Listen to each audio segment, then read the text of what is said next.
Disrespect pronouns and get money. That is the new phrase that I think we should all surf on, because there's an individual in the United States who has done this. And has got paid 400 grand for disrespecting pronouns. Not even joking. Seriously? Yeah. So we'll start off by me just shilling first, of course. So I'm going to shill this interview with Posey Parker here, a fellow pronoun disrespecter. However, she is not the focus of the day, because there is a pronoun disrespecter in the United States who has done good. So if we go to the story itself, you can see here. Ohio University pays out $400,000 dues to Christian professor for violating his First Amendment rights after he was investigated for refusing to use transgender students' preferred she/her pronouns. That's not a bad payout. That really isn't. That's a good payday right there. That's a very good payday. And you might wonder, well, how the hell did he get it? Well, he's American, so of course. They have rights. He has a right, a First Amendment right. Amazing. To disrespect all the pronouns he wants. So, Merriweather, a devout Christian and a professor of philosophy who has taught at Shawnee State for 25 years, sued the school for violating his First Amendment rights. Shawnee State and Merriweather reached the settlement on Friday after a unanimous ruling by the 6th U.S. Circuit Court of Appeals in March 2021 found that the school had violated Merriweather's right to free speech and free exercise of religion. He's defending his belief that men are men and men and women also on the religious grounds, which is quite funny to me. But also, fair enough, go for it. Religion backing science.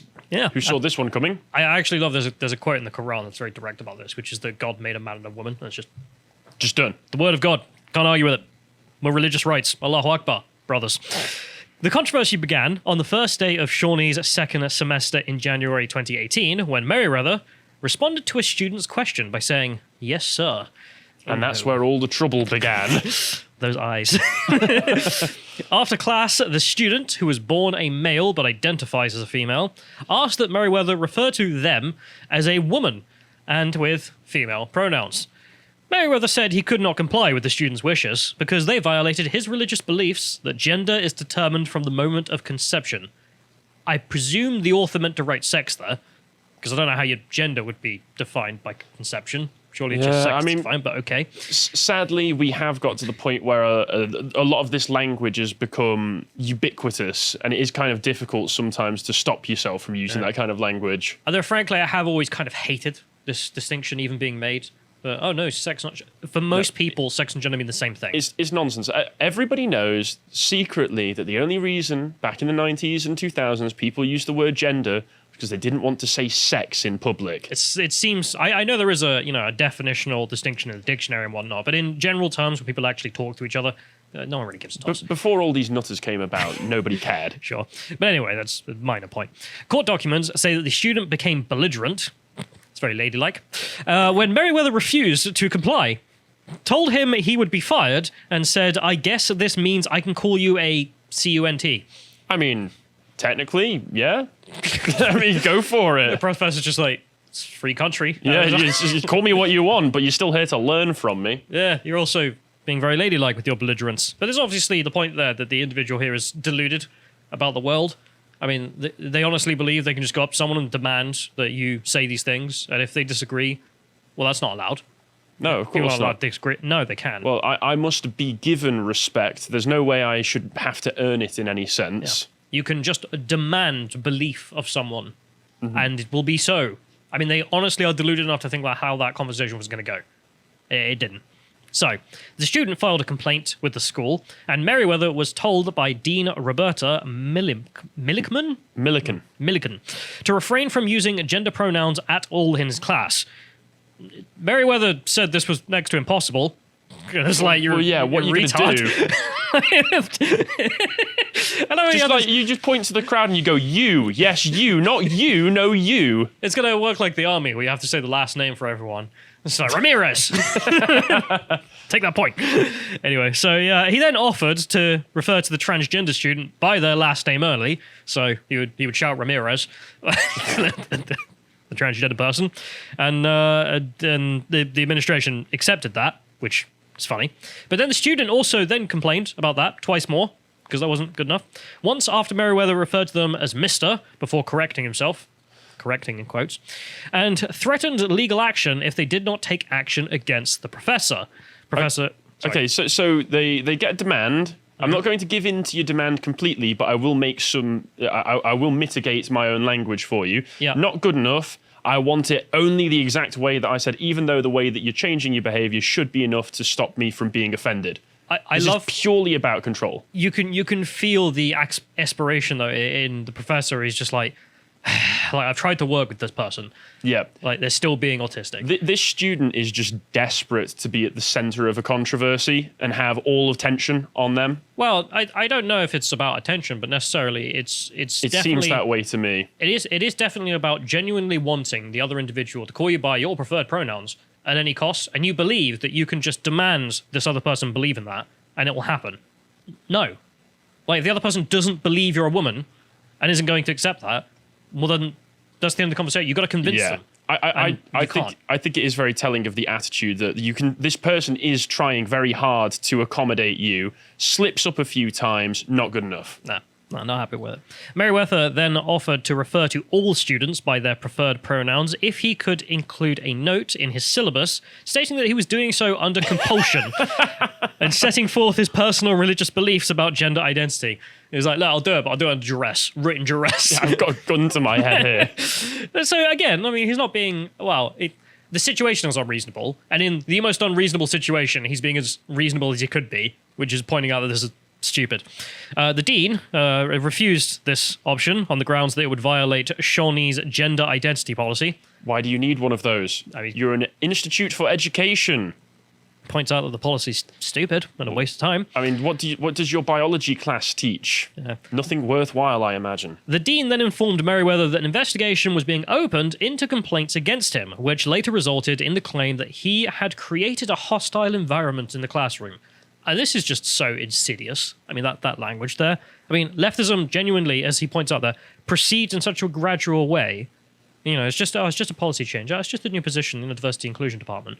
You know, so on and so forth. And eventually you've got to the point where if you don't agree to an insane proposition, you're the one creating the hostile environment. Mm-hmm. You've done this. This is the university's absolutely capitulating to the student protest from a few years ago. I forget if it was at Evergreen or one of the other universities that got involved in that, where there was that student who famously said, it's not about creating a place of learning, it's about like creating a home for the students. Yeah, no, it's not. This gradual change has allowed this hostile situation to be created. Even in that context, even in your own home, are you entitled to everyone to make you feel good and happy about yourself all the time, constantly? Surprisingly, no. No, you need to do the washing up. Oh, you're offending me. You're attacking me. Well, you're oppressing anyway. So you're just going to start whining at the dishwasher. Yeah. Sorry. The school filed a formal warning against Merriweather and told him that any further corrective actions would be taken against him if he did not comply to the demands about how he referred to transgender students. Merriweather said that the school's warning prevented him from addressing gender issues in the class. No duh. I mean, if you're literally saying you must believe in this delusion or, well, you're fired, well, okay. I can't talk about this at all then. My philosophy class there's all screwed. Conversation done. Yeah. He feared that he could be fired or suspended for not following the school's beliefs. It's definitely their faith. He also said that the warning letter made it difficult, if not impossible, for him to be hired at another school should he actually decide to just leave after all of this nonsense. Because, well, they would say, well, why'd you leave? And then, well, he's got this letter, doesn't he? It's a bad man. In response to the warning, Merriweather filed a lawsuit against Shawnee State, alleging that the school violated his First Amendment rights. The suit was initially dismissed by the district court for lack of standing, which doesn't make any kinds of sense. Presumably, it's just some Democrat judge who decided that, well, they were going to be a tyrant, as usual.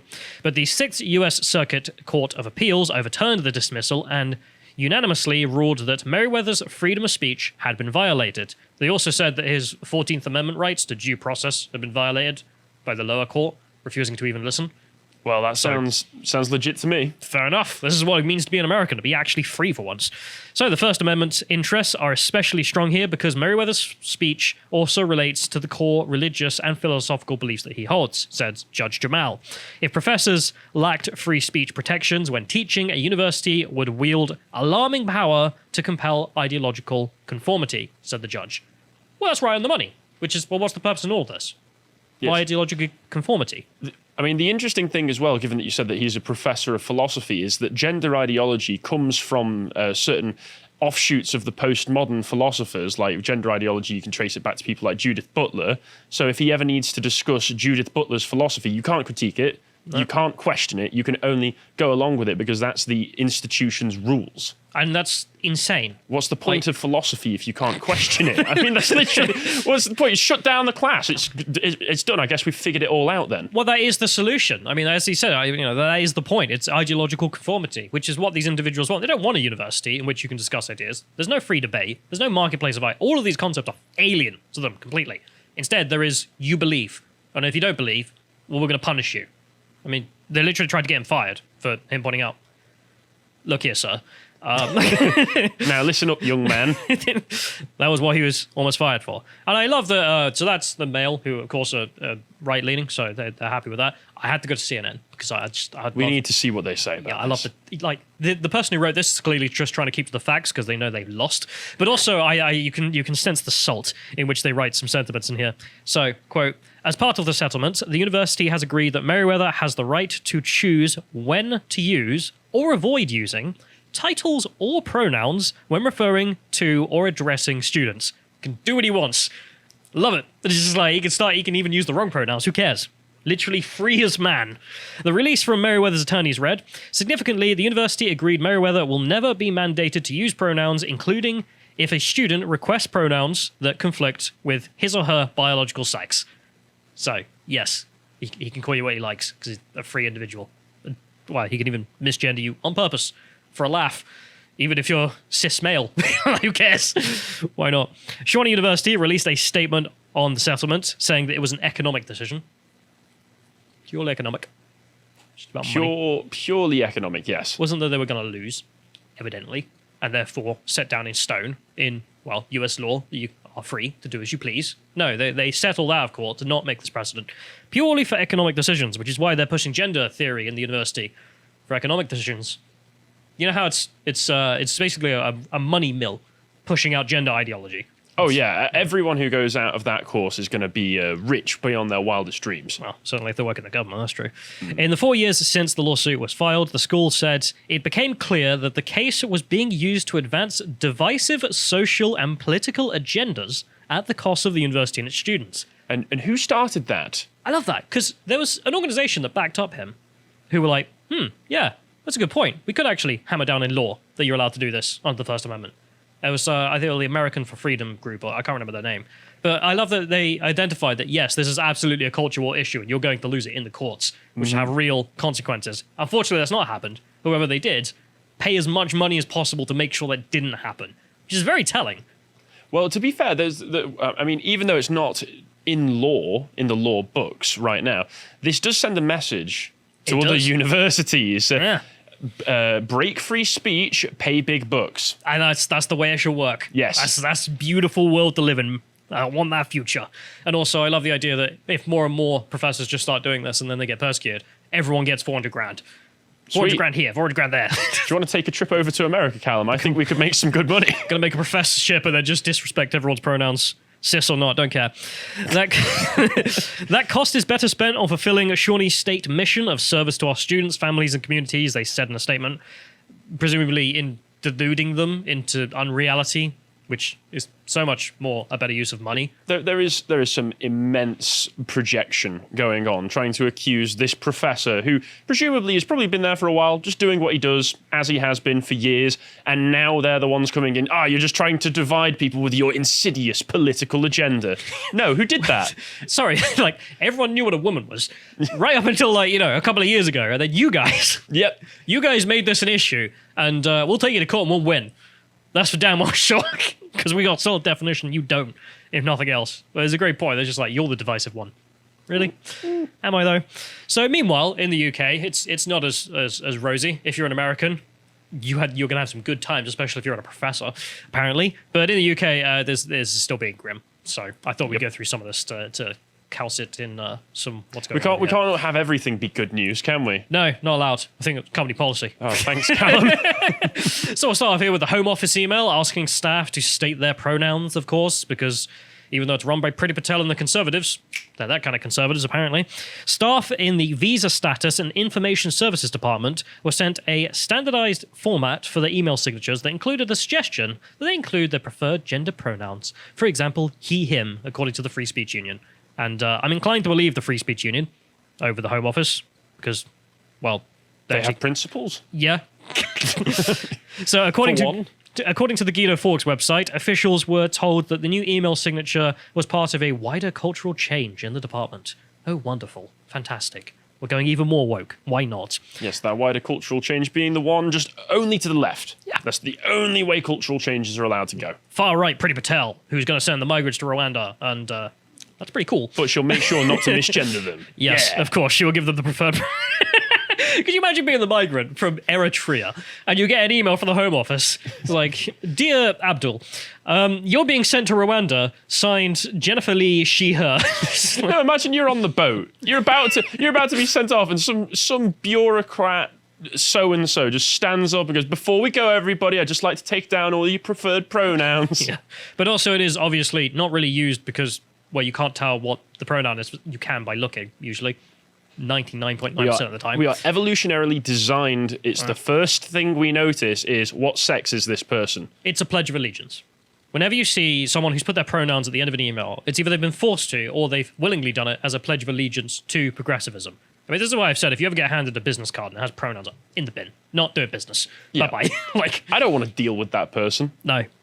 Probably going to be insufferable every moment of the day.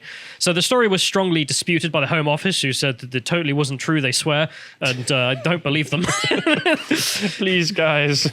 In a letter, Matthew Rycroft, the Home Office Permanent Secretary, the Free Speech Union claims that the directive, which appears to be mandatory, is a form of compelled speech that violates the right to freedom of thought, conscience, and religion, and the right of free speech under the European Convention on Human Rights. Absolutely correct. Free Speech Union being good boys. Toby Young, the Free Speech Union's General Secretary, wrote, "We trust that this directive was based on a misunderstanding by an overzealous manager and was not official Home Office policy." And he goes on to basically be like, it better be, because if it's not, we got a lawsuit on our hands. Yeah, We're going to have some fun. We can make some more stonks here. Yeah, the Home Office responded by saying that this is false. The Home Office staff are not compelled to list their pronouns. We swear. It's up to them if they want to. I don't believe you in the slightest. I have no reason to believe you. And we have reason for this, which is, as they list at the bottom here, last year it was reported that officials in the Ministry of Defence have been told to state their preferred gender pronouns in meetings. The Scottish Government has also encouraged their staff to add terms explaining how they wish to be addressed in their email signatures. So, no, this is entirely believable that you would engage in such things. There's also just the question of, you had a look at the Home Office police of vice and virtue. I've met people from the Home Office. Back in uni, I did a project for the people from the Home Office. It's insufferable. They are dullards and bureaucrats deep into their bones, and if they get something on a memo, they will go along with it without hesitation. At least the progressive ones, we can definitely see that. Yes. And if we go forward, we can see, well, their influence on the police in this regard. I thought we'd just feature them because I saw Faircop was tweeting them all, and I just thought it was funny. So if we can click on the second image there, as you can see, it's LGBT blah, blah, blah, blah, blah month. So what did the police tweet out? They tweeted out this.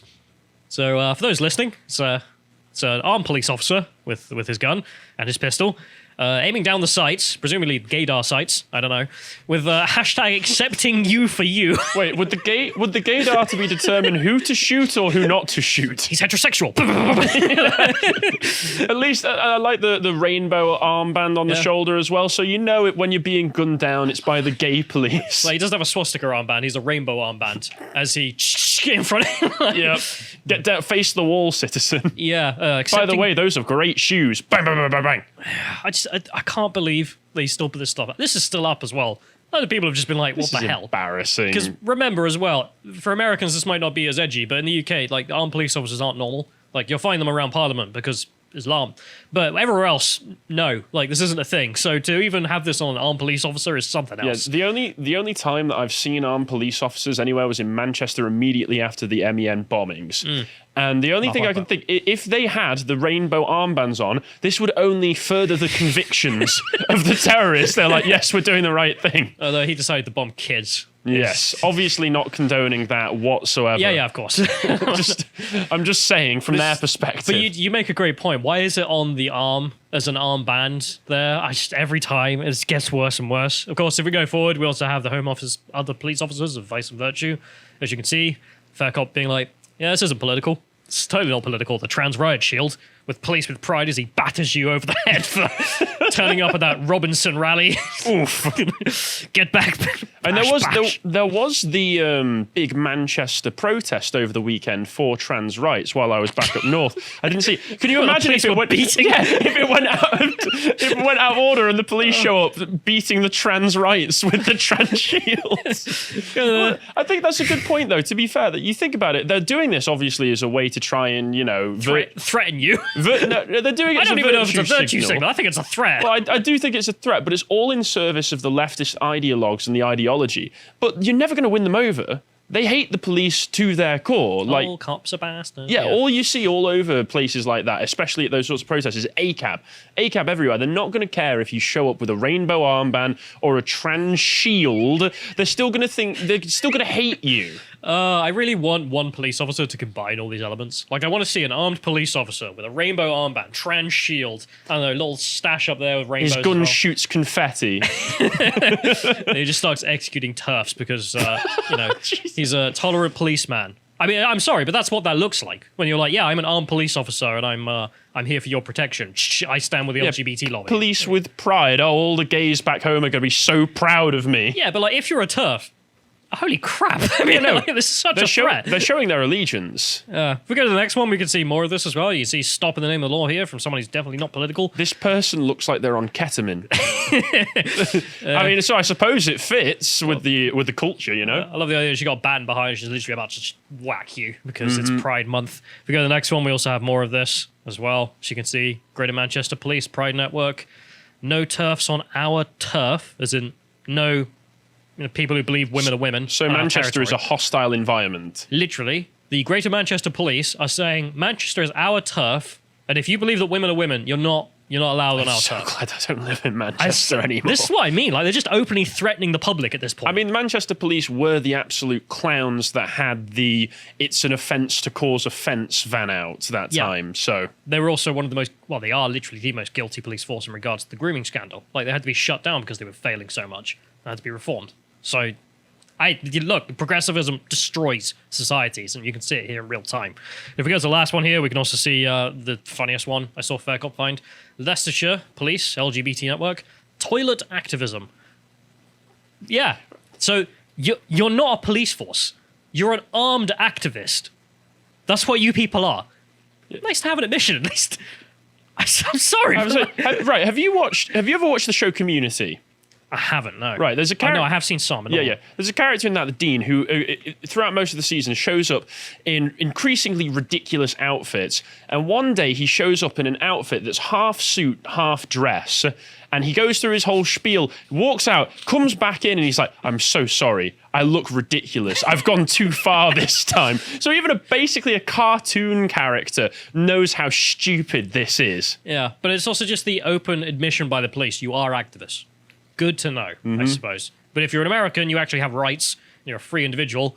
And if you're a professor, you might be a lot richer as well. Yes, there's money to be made, ladies and gents. If you appreciated that segment from the podcast of the Lotus Eaters, you can go to lotuseaters.com to get access to all the premium content we have on the site, such as the Epoch series, this one between Carl and Bo, on the life of Napoleon, the beginning of the end, part 6. And if you want to follow what else Carl's putting out, you can follow him on Getter at Carl Benjamin on Getter. Thank you and goodbye.